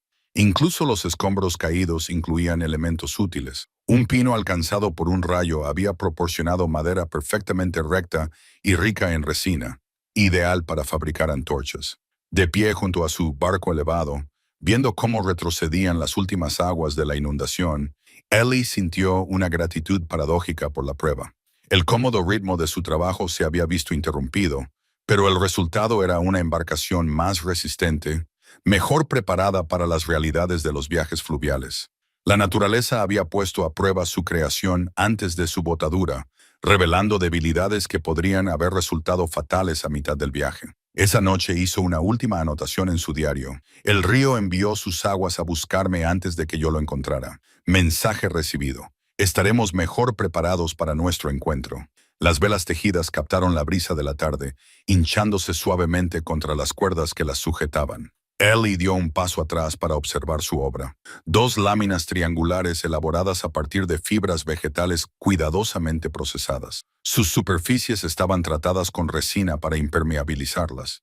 Estaban unidas a un mástil plegable de caña de río articulada. Se podían subir o bajar en función de las condiciones del viento, lo que podía añadir una velocidad significativa a su viaje río abajo. Sus preparativos habían entrado en su fase final. Tras 15 meses de trabajo, el barco estaba terminado, probado, perfeccionado y listo. Ahora su atención se centraba en los aspectos prácticos del viaje que tenía por delante. Cada día traía consigo una nueva tarea que completar, otro elemento que preparar. La comida había sido su primera preocupación. El viaje podría durar semanas, atravesando terrenos donde la caza o la recolección podrían resultar difíciles. Había pasado el comienzo del verano recolectando, conservando y almacenando provisiones. La carne de venado se secaba hasta convertirse en un jerky denso. Las bayas y las frutas se secaban sobre rocas calentadas por el sol. Recogía nueces y semillas del bosque, e incluso había aprendido a hacer un pan duro a partir de bellotas molidas y granos silvestres. Cada elemento se empaquetaba en recipientes impermeables, cajas de corteza de abedul selladas con resina, bolsas de piel tratadas con aceite y calabazas huecas con tapones a medida. Habría agua en abundancia a lo largo del río, pero preparó recipientes para transportarla durante los porteos o los tramos difíciles. Las vejigas de animales limpias eran excelentes odres, ligeras cuando estaban vacías, expandibles cuando se llenaban y naturalmente impermeables con un mínimo de procesamiento. Preparó 6, cada uno con capacidad para varios días de suministro. Su kit de herramientas requería una cuidadosa consideración. ¿Qué implementos llevar y cuáles dejar atrás?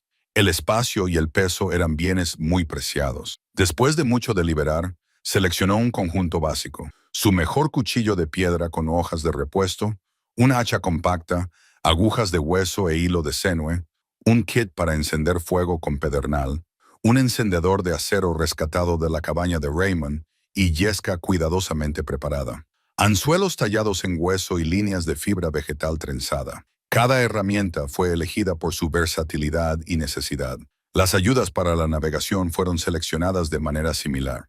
El mapa de corteza que había creado fue cuidadosamente copiado en una piel de ciervo y luego doblado en un paquete compacto protegido por una bolsa impermeable. La pequeña brújula de Raymond, con su caja de latón deslustrada pero con agujas aún sensibles, le ayudaría a mantener la dirección cuando los puntos de referencia estuvieran ocultos. Una vara de medir marcada con muescas le ayudaría a calcular las distancias recorridas. La ropa requería una atención especial. Su viaje le llevaría del aislamiento de la naturaleza salvaje a la civilización, una transición que requería una vestimenta adecuada. Sus prendas cotidianas, pieles y cueros curtidos de forma tosca, podrían hacerle parecer peligroso o inestable a cualquiera con quien se encontrara. De la cabaña de Raymond, recuperó la ropa con la que había llegado años atrás, notablemente conservada en un baúl de cedro. Las prendas de tamaño infantil eran inútiles, pero la tela podía reutilizarse. Combinando estos materiales con su mejor trabajo en cuero, creó ropa que, aunque seguía siendo hecha a mano, podría no identificarlo inmediatamente como un hombre salvaje ante los extraños. Las ventas representaban su preparación más ambiciosa. Maca había mencionado la posibilidad de utilizar la energía eólica, pero no había dado detalles sobre los métodos de construcción. Partiendo de los principios básicos y de las limitadas descripciones de los libros de Raymond, Ellie había desarrollado su propio diseño. Las fibras vegetales cuidadosamente recolectadas, remojadas, batidas y retorcidas para formar cordeles, se tejían en láminas en un sencillo telar de bastidor.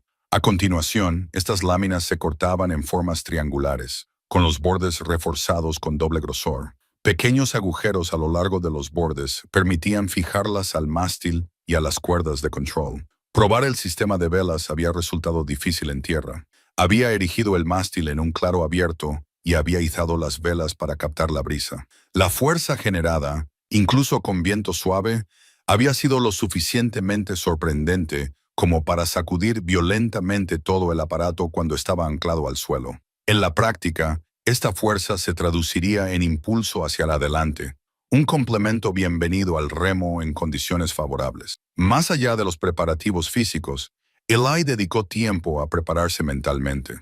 Cada noche estudiaba su mapa, memorizando los recodos del río, los puntos de referencia y los posibles peligros. Practicaba las palabras que podría necesitar al encontrarse con otras personas. Saludos básicos, explicaciones sencillas, solicitudes de información. Ensayaba mentalmente diferentes situaciones, cómo acercarse a los asentamientos, cómo responder a las preguntas, cómo manejar posibles conflictos. Su aspecto también requería consideración. Durante años, se había dejado crecer el pelo sin control y le había salido una barba salvaje y sin recortar. Con su cuchilla de piedra más afilada, se cortó ambos a una longitud más manejable. El rostro que le devolvía la mirada desde los estancos era extraño, más bronceado y delgado de lo que recordaba, con ojos firmes, bajo una mata de pelo oscuro que ahora le caía justo por debajo de las orejas en lugar de más allá de los hombros. En la víspera de su partida, Eli hizo un inventario final de sus provisiones, comprobando cada artículo con su lista mental. Todo estaba asegurado, impermeabilizado y organizado para un acceso rápido. El barco esperaba sobre sus rodillos, posicionado para el viaje al río que comenzaría al amanecer. Las velas estaban cuidadosamente dobladas y guardadas, listas para aprovechar el viento cuando las condiciones lo permitieran. Hizo una última anotación en su diario. Mañana, el chico de la montaña se convertirá en un hombre del río. Sea lo que me espere río abajo, lo afrontaré según mis propios términos. Esa noche durmió a ratos. Sus sueños eran una confusión de aguas turbulentas, rostros desconocidos y vastos espacios abiertos más allá de las paredes del bosque que habían limitado su vida durante tanto tiempo. Las piedras del río brillaban húmedas a la luz de la mañana, cuidadosamente dispuestas en un pequeño círculo a la orilla del agua. Eli había recogido 7 piedras perfectamente redondas, una por cada año de su vida en la naturaleza, y las había colocado como marcadores en el lugar donde su bote tocaría el agua por primera vez. Algunos rituales no necesitaban maestro. Apenas había amanecido cuando se acercó por última vez al río. El viaje desde el claro hasta la orilla le había llevado 3 agotadores días, utilizando un sistema de rodillos de madera, movimientos de palanca y pura determinación. Había arrastrado el bote por terreno irregular, sorteando obstáculos y bajando pendientes. Cada metro de avance se había ganado con sudor e ingenio. El bote, Perseverancia, descansaba ahora a 20 metros de la orilla del río, asegurado con cuerdas para evitar movimientos prematuros. Aunque no era tremendamente pesado para su tamaño, gracias al cuidadoso adelgazamiento del casco, seguía representando un peso formidable. La aproximación final sería la más peligrosa, una suave pero persistente pendiente descendente que conducía al agua. Eli había preparado meticulosamente la ruta de lanzamiento, despejándola de rocas y raíces, creando una pista lisa reforzada con troncos más pequeños colocados perpendicularmente a la dirección del viaje. Sin embargo, la ansiedad le nublaba el estómago al considerar las posibilidades de desastre. El barco podría coger demasiada velocidad, desviarse de su rumbo y chocar contra un obstáculo oculto. Un solo daño grave podría echar por tierra 15 meses de trabajo. El aire de la mañana estaba tranquilo y fresco, estaban organizadas en paquetes impermeables, listas para ser cargadas una vez que el bote estuviera a flote. Su ropa de viaje, polainas de cuero, una túnica de fibras vegetales tejidas cubierta por un chaleco de piel de ciervo, mocasines reforzados con capas adicionales en la suela y la puntera, había sido seleccionada para mayor comodidad durante las largas horas de estar sentado y remando. Respiró hondo, se concentró y se acercó al bote. La superficie de madera se sentía cálida bajo su palma, a pesar de la fresca mañana, viva, de alguna manera ansiosa. Con movimientos deliberados, revisó cada rodillo, asegurándose de que estuvieran bien colocados y fueran estables. Las cuerdas guía, 3 a cada lado más una en la popa para frenar, estaban aseguradas a muescas talladas específicamente para este propósito. «Hoy nos encontramos con tu elemento», le dijo en voz baja a la embarcación. De árbol a bote a embarcación, el círculo se completa. Tomó posición en la popa, con las manos agarradas a la cuerda de frenado. Con un firme empujón contra el tronco de un árbol, puso el bote en movimiento, sintiendo cómo la resistencia cedía a medida que se ganaba impulso. Los rodillos giraban bajo el casco con un suave ruido sordo, mientras la embarcación comenzaba su descenso controlado. El viaje cuesta abajo se desarrolló con una lentitud agonizante. Cada pocos metros, Ellie tensaba la cuerda de freno, comprobaba la posición de la embarcación, ajustaba las guías laterales y luego permitía un poco más de movimiento. El sudor perlaba su frente a pesar del aire fresco, y sus músculos estaban tensos, constantemente preparados para corregir cualquier desviación. Cuando la embarcación se acercaba al tramo final, dio la vuelta hacia la proa y comprobó 2 veces la aproximación al agua. Las piedras marcadoras esperaban en el punto de transición entre la tierra y el río, con la corriente fluyendo suave y profunda más allá de ellas. Tras un último y cuidadoso ajuste de las cuerdas guía, volvió a su posición y soltó el freno para el último tramo del viaje. La embarcación se movió con sorprendente elegancia, manteniendo una línea recta hacia el agua que la esperaba. Cuando la proa alcanzó el círculo de piedras, Eli sintió una oleada de emoción. Orgullo, miedo, expectación, todo se mezcló en una única sensación abrumadora. La parte delantera de la embarcación se deslizó sobre las piedras, tocó el agua por primera vez y continuó avanzando con nueva flotabilidad.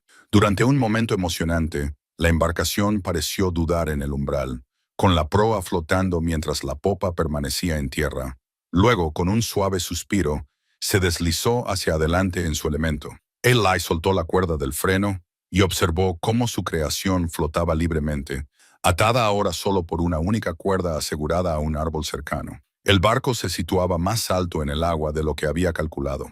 Un descubrimiento bienvenido, que indicaba un peso más ligero o una flotabilidad mayor de lo esperado. Flotaba perfectamente nivelado, sin inclinarse hacia ningún lado. Las bordas tenían una altura constante por encima de la línea de flotación desde la popa hasta la proa. Y lo más importante, el casco permanecía seco por dentro.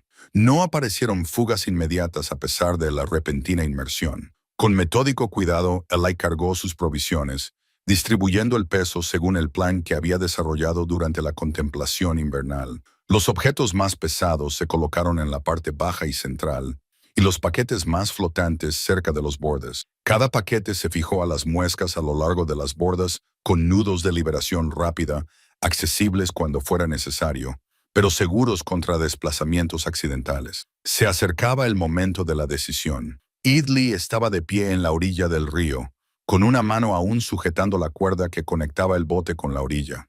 Detrás de él se extendía la naturaleza salvaje que había sido tanto su prisión como su maestra. Ante él se extendía un río que conducía a un futuro desconocido, y la embarcación se balanceaba suavemente con la corriente, ansiosa por comenzar su viaje. Con ceremoniosa deliberación, tomó la 7ª piedra del círculo, la última, aún seca, y la colocó en un pequeño hueco que había tallado debajo del asiento. Una parte de este lugar viajaría con él. Desató la cuerda de amarre, la enrolló cuidadosamente y se subió a la embarcación. La embarcación se hundió ligeramente bajo su peso, pero luego se estabilizó.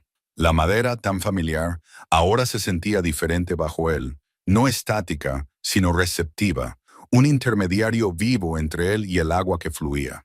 Tomando el remo, se alejó suavemente de la orilla. La corriente atrapó el bote y con un impulso suave y silencioso, comenzaron su viaje río abajo. El mapa estelar descansaba en el regazo de Ellie, sus marcas iluminadas por la luz de la luna, cuidadosamente dibujadas en un trozo de piel de ciervo de color tostado.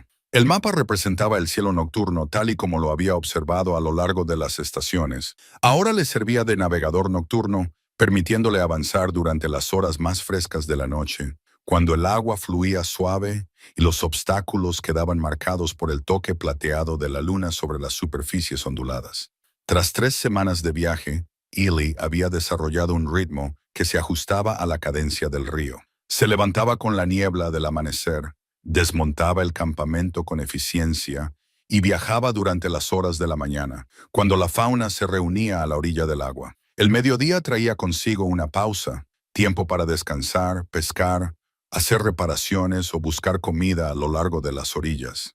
A medida que las sombras de la tarde se alargaban, reanudaba el remo hasta que el crepúsculo pintaba el agua con fuego. En las noches claras con suficiente luz de luna, continuaba durante varias horas más, guiado por las estrellas y el camino luminoso creado por la luna sobre el agua. El río se había convertido en su compañero y maestro. Su personalidad cambiaba con cada recodo, a veces lánguido y profundo, otras veces charlando sobre caminos de piedra, apenas lo suficientemente profundos para su embarcación cargada. Aprendió a leer los sutiles patrones de la superficie que revelaban rocas ocultas o troncos sumergidos. Desarrolló un instinto para encontrar el canal más profundo, a menudo visible como una cinta más oscura que serpenteaba a través de aguas menos profundas. Su barco funcionó más allá de las expectativas. El casco reforzado soportaba los ocasionales roces contra el fondo del río sin sufrir daños. La proa curvada partía el agua limpiamente, minimizando la resistencia.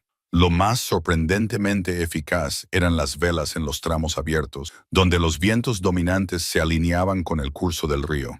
Podía avanzar excepcionalmente con un mínimo esfuerzo. Las velas tejidas captaban incluso las brisas más suaves. El paisaje se transformaba gradualmente a medida que viajaba hacia el sur. Los densos bosques montañosos que habían sido su hogar dieron paso a un terreno más variado. Colinas onduladas cubiertas de árboles de madera dura, prados ocasionales cubiertos de flores silvestres, acantilados de piedra caliza que captaban el sol de la mañana como centinelas dorados. El aire se volvió más cálido, ligeramente más húmedo, trayendo nuevos olores y sonidos. Los encuentros con la vida silvestre marcaban el viaje de cada día. Los ciervos observaban desde la orilla, curiosos por un momento antes de alejarse saltando. Los hurones pescaban en las aguas poco profundas, sin apenas darse cuenta de su paso. Una vez, una osa negra y sus osesnos cruzaron el río delante de él, con sus poderosos cuerpos moviéndose con sorprendente elegancia a través de la corriente. Lo más memorable fue que una pareja de nutrias acompañó su barco durante casi una hora, sumergiéndose y saliendo a la superficie a su lado, como si lo escoltaran a través de su territorio. La navegación presentaba retos constantes. Los rápidos requerían una evaluación cuidadosa. Algunos podían atravesarse con seguridad con una posición adecuada. Otros requerían transportar el bote por tierra alrededor de las secciones peligrosas. Estos transportes pusieron a prueba sus límites físicos, ya que le obligaban a descargar los suministros, arrastrar la embarcación por terrenos difíciles y luego volver a cargarla y continuar. Después de cada paso exitoso, su confianza crecía gradualmente. El mapa estelar se había desarrollado por necesidad práctica. Con la luz del día limitada para viajar, Ely había experimentado con la navegación nocturna, descubriendo rápidamente tanto sus ventajas como sus peligros. Los obstáculos eran más difíciles de detectar, pero el agua solía correr más suave después del atardecer. La fauna silvestre presentaba menos distracciones, pero los depredadores nocturnos ocasionalmente provocaban una preocupación momentánea. Lo más significativo era que, sin el sol como referencia, mantener la dirección requería una guía alternativa. La carta comenzó como simples observaciones, con las principales constelaciones marcadas en relación con la ruta prevista. A lo largo de las semanas, la perfeccionó, añadiendo detalles sobre cómo las estrellas cambiaban de posición a lo largo de la noche y qué formaciones se orientaban de forma más fiable hacia su viaje hacia el sur. La estrella polar se convirtió en su punto de referencia constante, siempre detrás de su hombro izquierdo, mientras viajaba río abajo. Su mayor desafío no provenía del río, sino de su interior. A medida que se acumulaban las millas entre él y su hogar en la montaña, los recuerdos de su vida anterior, el mundo antes del abandono, comenzaron a aflorar con mayor frecuencia. Fragmentos de recuerdos de la infancia aparecían sin previo aviso.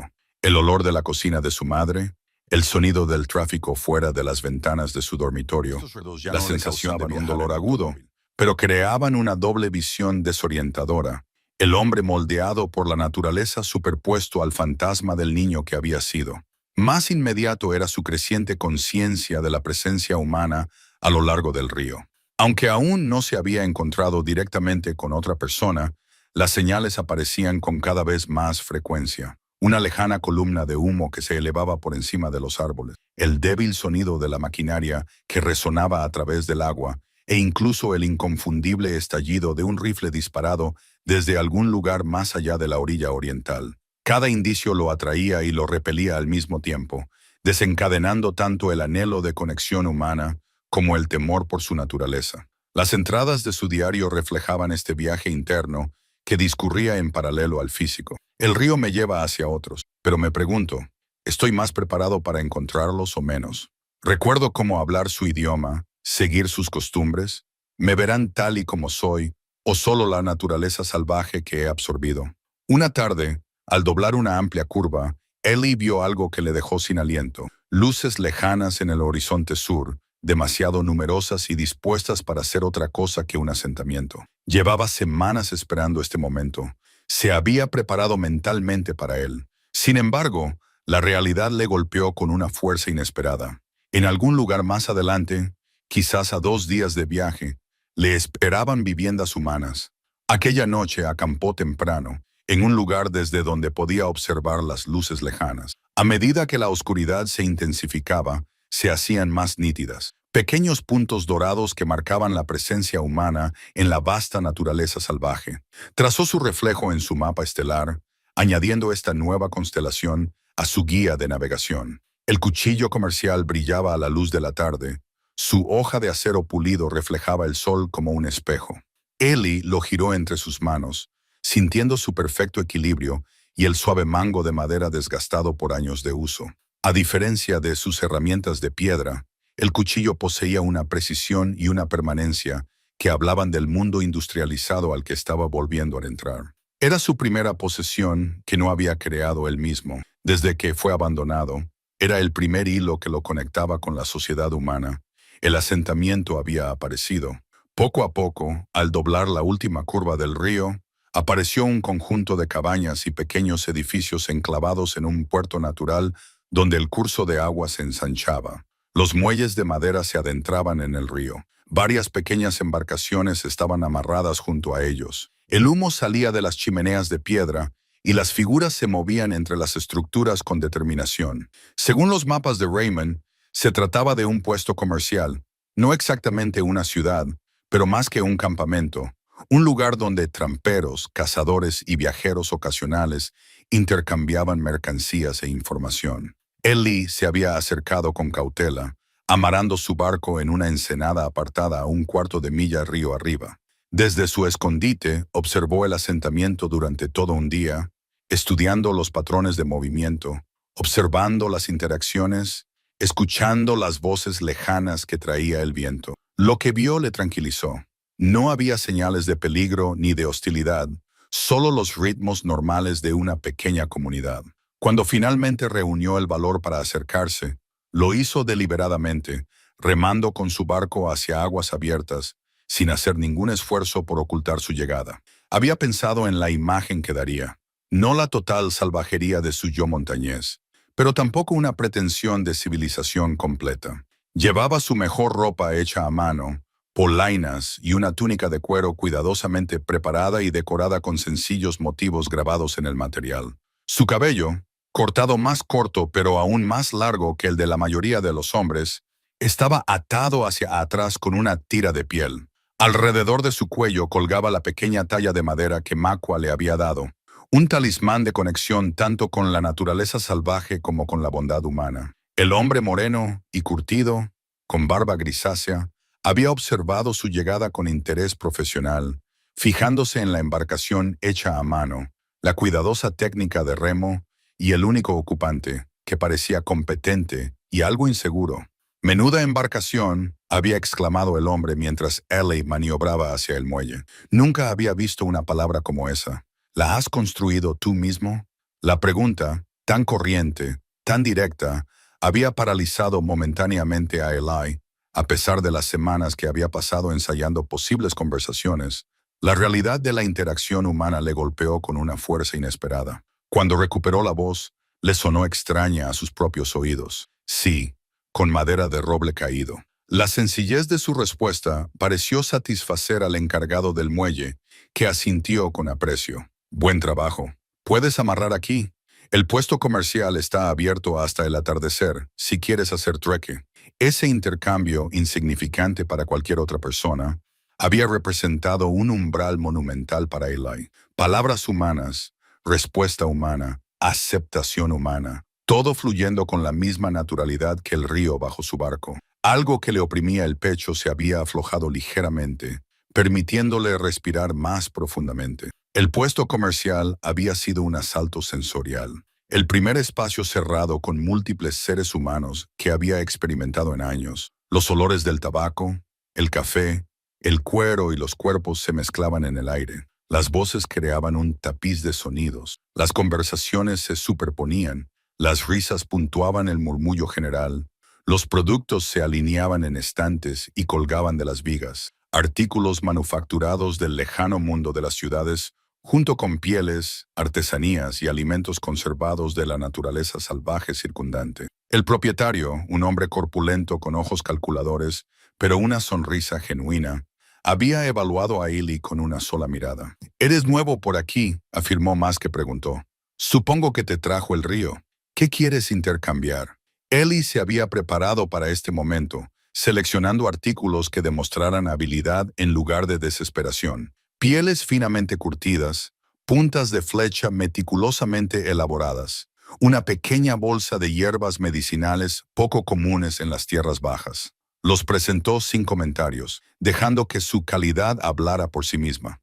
El cuchillo había sido su primera elección del intercambio ofrecido, una elección práctica más que un capricho. El acero mantendría el filo más tiempo que la piedra, procesaría la caza de manera más eficiente y serviría tanto como herramienta como posible defensa. Pero más allá de su utilidad, cuchillo representaba algo profundo, su primer paso de regreso al mundo industrializado. Un mundo donde el metal era moldeado por procesos lejanos en lugares remotos, donde los objetos pasaban de mano en mano a través de complejas redes de intercambio. «Es buen acero», había comentado el propietario al observar su elección. «El sueco mantiene el filo como ningún otro. Tienes buen ojo», le había felicitado con naturalidad. Aquellas palabras habían tenido un peso inesperado, un reconocimiento, una validación, un simple reconocimiento del juicio de un ser humano a otro. Ahora sentado a la orilla del río a poca distancia del asentamiento, Eli estudiaba su nueva adquisición. El intercambio había ido bien, sus productos habían sido apreciados por su calidad y se le habían ofrecido intercambios justos sin vacilar. Además del cuchillo, había adquirido granos de café, una pequeña olla de metal, anzuelos de varios tamaños y, lo más importante, información. El asentamiento se llamaba Rivers Rest. La ciudad más cercana se encontraba a 3 días de viaje río abajo, un lugar llamado Mill Haven, con unos 500 habitantes. Más allá, comunidades más grandes salpicaban el curso del río a medida que éste se ensanchaba y finalmente se unía a una importante vía fluvial que conducía a las ciudades costeras. El país estaba en paz, aunque aparentemente las discusiones políticas se recrudecían en las lejanas capitales. La tecnología había avanzado de formas que a Eli le importaban poco. Referencias a dispositivos y redes que existían más allá de su experiencia o de su interés inmediato. Lo más importante era que lo habían aceptado sin sospechas ni curiosidad excesiva. Sus mínimas explicaciones, un viajero solitario, autosuficiente, que se dirigía río abajo, se habían tomado al pie de la letra. En la región fronteriza, donde las historias inusuales eran comunes, su reticencia no despertó ninguna alarma en particular. Al acercarse el anochecer, Eli enfundó su nuevo cuchillo y consideró sus opciones. El asentamiento ofrecía camas para alquilar, comidas en una pequeña taberna y la compañía de otras personas. Sin embargo, algo en él dudaba en el umbral de una inmersión más completa. Al menos por esta noche, dormiría en su barco, amarrado de forma segura, pero separado, con un pie todavía en la naturaleza salvaje que lo había moldeado. La figura de proa del barco captaba la luz de la mañana, sus líneas simples transformadas por el último trabajo detallado de Eli. Lo que había comenzado como una sutil sugerencia de una cabeza de ciervo se había convertido en algo más personal, un rostro humano que emergía de la veta natural de la madera, con los ojos mirando hacia adelante, una expresión ni sonriente ni solemne, sino vigilante, consciente. Había trabajado en ella durante toda la noche. Su nuevo cuchillo de acero le permitía una precisión que sus herramientas de piedra nunca podrían alcanzar, añadiendo esta última firma a su creación antes de tomar una decisión. 3 días en Rivers Rest lo habían aclimatado gradualmente a la presencia humana. La abrumadora sensación inicial había dado paso a entrar en la taberna la segunda noche, bebiendo una sola jarra de cerveza, su primer trago de alcohol desde la infancia, mientras absorbía las conversaciones a su alrededor. Las noticias del mundo exterior se filtraban a través de esos intercambios: política, economía, avances tecnológicos que le parecían casi míticos desde su perspectiva. Había hablado poco, desviando las preguntas con respuestas mínimas, pero escuchando con atención. El mundo había cambiado durante sus años en la naturaleza. Las referencias a dispositivos y sistemas ajenos a su experiencia salpicaban las conversaciones casuales. Sin embargo, bajo la terminología desconocida, las preocupaciones humanas seguían siendo reconocibles: el sustento, la familia, el tiempo, las perspectivas de futuro. La distancia entre él y los demás, aunque real, quizá no era tan insalvable como había temido. Al tercer día había conocido a Sara, la única maestra del asentamiento, en su pequeña escuela, que atendía a una docena de niños de las granjas de los alrededores. Ella se había fijado en que él examinaba un mapa mural con intensa concentración.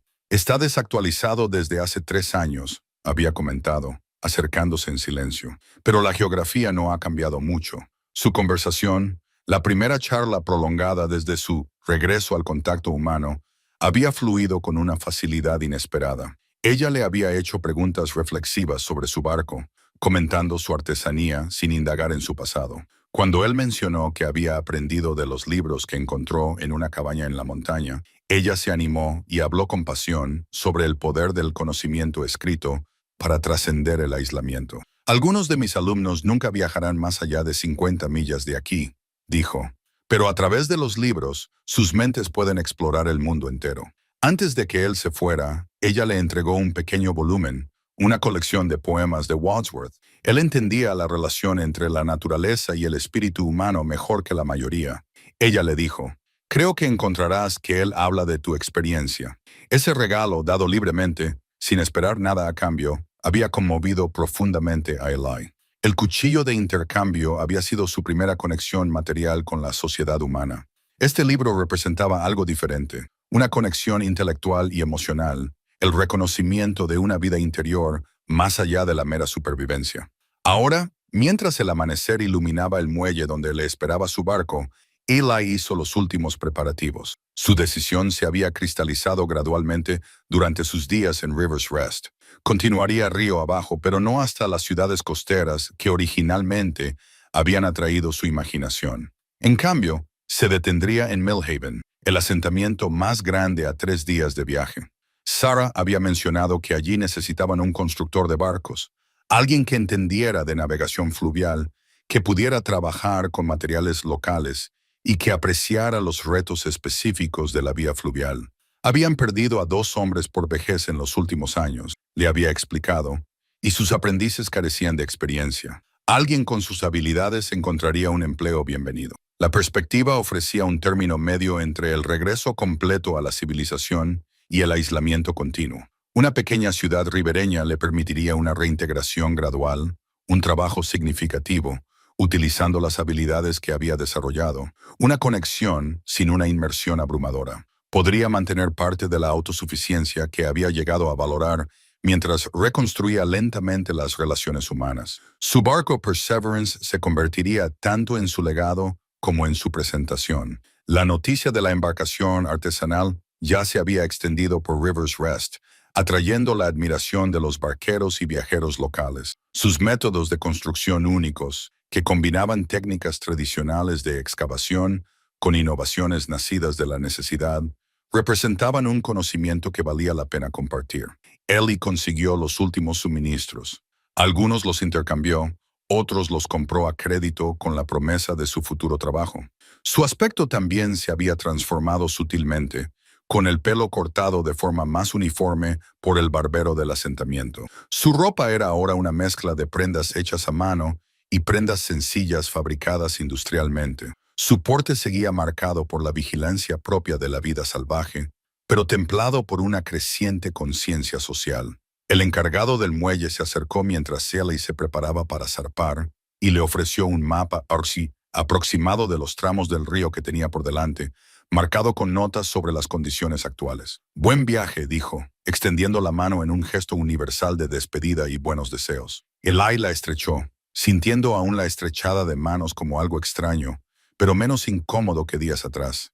«Gracias», respondió, con palabras que le salían más naturales con la práctica. Mientras remaba alejándose del muelle, navegando hacia la corriente principal, sintió el peso de su decisión. Ni huida ni regreso, sino transformación. La naturaleza salvaje no había sido su destino, sino su crisol, quemando lo superficial y templando lo que quedaba. El niño abandonado se había convertido en un hombre capaz, llevando la sabiduría de la naturaleza salvaje a un nuevo capítulo. Había entrado en el bosque a través del abandono y la tragedia. Se marchaba por elección y por arte. La simetría le parecía correcta, un círculo que se completaba a sí mismo y al mismo tiempo se expandía en espiral hacia nuevas posibilidades. La figura que había tallado parecía mirar hacia adelante con la misma expresión que él mismo sentía, alerta, aceptando, lista para lo que viniera después. No un final, sino una continuación, no una llegada, sino un viaje. Cuando el descanso de River desapareció tras una curva, Eli abrió el libro de poesía de Sarah y encontró un pasaje que ella había marcado para él. El mundo nos abruma. Tarde y temprano, obteniendo y gastando, desperdiciamos nuestros poderes. Poco vemos en la naturaleza que sea nuestro. Las palabras resonaron en lo más profundo de su ser, una verdad que había vivido más que simplemente leído, fuera cual fuera el reto que le esperaba al reincorporarse a la sociedad humana. Llevaba consigo este conocimiento como una brújula, la conexión esencial entre el ser humano y el mundo natural, una relación no de conquista, sino de conversación. El río lo llevó adelante como siempre había hecho, encontrando el camino de menor resistencia hacia donde quiera que estuviera su hogar.